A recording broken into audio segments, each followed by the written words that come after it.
बिस्मिल्लाहिर्रहमानिर्रहीम, अस्सलाम वालेकुम। देसी खाने में वेलकम करते हैं। आज मैं आप लोगों के साथ बहुत ही ज़बरदस्त सी रेसिपी शेयर करूंगी और बहुत ही आसान 2 से 3 चीज़ों से हम ये रेसिपी बना के तैयार कर सकते हैं। तो रमज़ान में बहुत ज़्यादा ये रेसिपी काम आने वाली है। तो आप ये एक दफ़ा बनाएं और इसको फ्रिज में रख दें। तकरीबन आप 3 से 4 दिन तक आराम से ये हरे धनिए और पुदीने की चटनी इस्तेमाल कर सकते हैं। वीडियो को आपने मुकम्मल वॉच करना है ताकि आप भी इस तरह से हरे धनिया और पुदीने की चटनी बना के तैयार कर सकें। तो हरा धनिया की चटनी बनाने के लिए सबसे पहले यहाँ पर मैंने फ्रेश सा हरा धनिया ले लिया है। इसमें जरूरत हम हरा धनिया यूज करेंगे। तो सबसे पहले हम धनिया की इस तरह से बिस्मिल्लाहिर्रहमानिर्रहीम इस तरह से इसकी पत्तियां तोड़ लेंगे। बहुत ज्यादा भी ये जो मोटे मोटे डंडल है इसको हम साइड पे कर देंगे। इस तरह से डंडियां तोड़ने के बाद हम धनिया को 2 से 3 पानी में अच्छे से वॉश कर लेंगे ताकि जो भी मिट्टी और रेत होती है वो अच्छे से साफ हो जाए। इस तरह से सारा हम धनिया अलग कर लेंगे जी। तो नेक्स्ट स्टेप में हम हरा पुदीना ले लेंगे। हरा पुदीना भी हम हस्बे ज़रूरत इस्तेमाल करेंगे।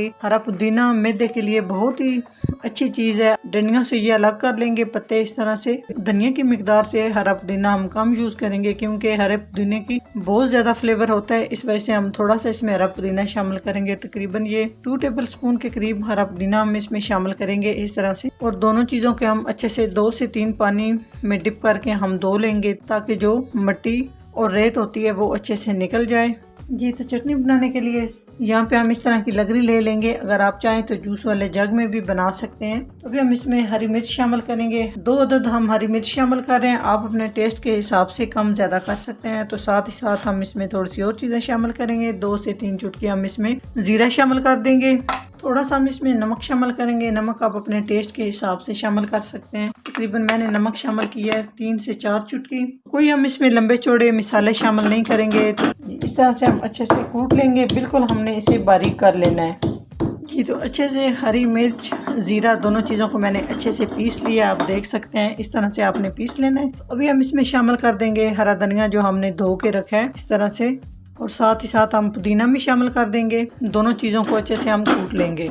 जिस तरह से हमने हरे धनिया और पुदीने को अच्छे से कूट लिया बिल्कुल इस तरह से बिल्कुल बारीक सा आपने पीस लेना है। तो चलते हैं नेक्स्ट स्टेप की तरफ जी। तो भी हम इसमें दही शामिल करेंगे। दही भी हम इसमें हस्बे ज़रूरत शामिल करेंगे। माशाल्लाह आप देख सकते हैं कितनी ज़बरदस्त दही है। ये दही की रेसिपी मैंने अपने चैनल पे अपलोड की है तो आई लिंक में दे दूंगी, आप वहाँ से देख सकते हैं। हस्बे ज़रूरत हम दही शामिल करेंगे जितनी हमें ज़रूरत है। आप भी उस हिसाब से शामिल कर सकते हैं। तकरीबन ½ कप के करीब मैंने दही शामिल की है। और दही शामिल करने के बाद इस तरह से अच्छे से हम इसको मिक्स कर लेंगे। दही फेंटने की जरूरत नहीं है, आप बस इसी तरह से शामिल कर दें। उसके बाद जब आप इस तरह से मिक्स करेंगे तो अच्छे से दही फेंटी जाएगी।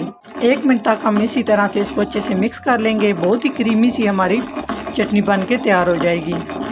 आप चाहे तो इसको ब्लेंडर में भी चटनी बना सकते हैं, लेकिन इस तरह से जो देसी तरीके से बनाते हैं ये इतनी मज़े की होती है, यकीन करें जी। तो अभी हम चटनी को डिश आउट कर लेते हैं। तो माशाल्लाह आप देख सकते हैं कितनी ज़बरदस्त धनिए और पुदीने की चटनी बन के तैयार हो चुकी है। ये चटनी बहुत ही मज़े की होती है। ये चटनी पकौड़ों और समोसों के साथ बहुत ज़्यादा यूज़ होती है।